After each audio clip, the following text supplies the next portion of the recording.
Title: Forgotten Vows Part 2. Belinda Tales. Weeks turned into months. And life moved on. At least it looked like it did. Zara was happy again. Back in her parents' home, surrounded by familiar faces, familiar routines, and a life that made sense to her. A life without Ethan. Ethan, on the other hand, became something else entirely. A visitor, a polite presence, a family friend. They called him. The first time he heard it, something inside him broke, but he smiled anyway. He visited every day at first, sitting across from her, watching her laugh, listening to her speak, like he was just another guest in her life. No recognition, no warmth. No love, just kindness and distance. Eventually, even that became too much. His visits reduced, then stopped. Not because he stopped loving her, but because loving her like that was slowly destroying him.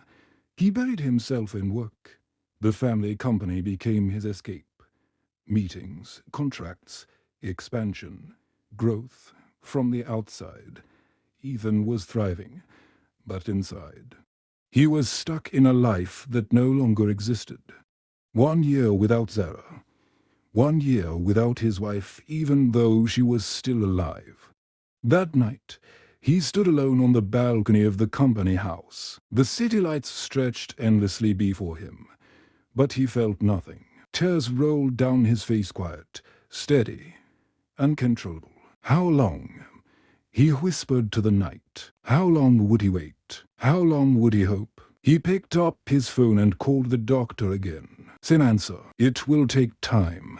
Be patient. Patience. The word felt cruel now, like a punishment disguised as advice. Ethan took a deep breath, wiped his tears, and went to bed. But sleep didn't bring peace. Somewhere else, something began to change. Zara started feeling it. A strange emptiness, a quiet absence she couldn't explain. It wasn't loud. It wasn't clear, but it was there. Ethan hadn't visited in a while, and for reasons she didn't understand.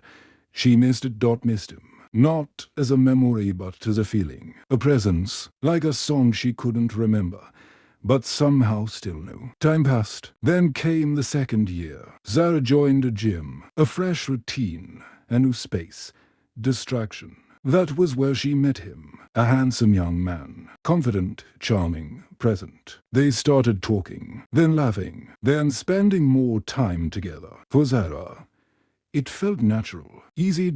And for the first time in a long while, she looked forward to something again. Ethan heard about it. At first, he ignored it. Then he couldn't. One evening, he followed her, quietly, carefully. He sat at a distance in the gym, unseen. Watching. He saw them together, talking, smiling. Then they hugged. Something inside Ethan snapped. Pain, jealousy, helplessness. All at once, he asked himself the question he had been avoiding for 2 years. Should I let her go? Maybe she deserved a fresh start. Maybe he was holding onto something that no longer existed. Maybe love wasn't enough. But as he watched her laugh, he knew he couldn't let her go. To be continued.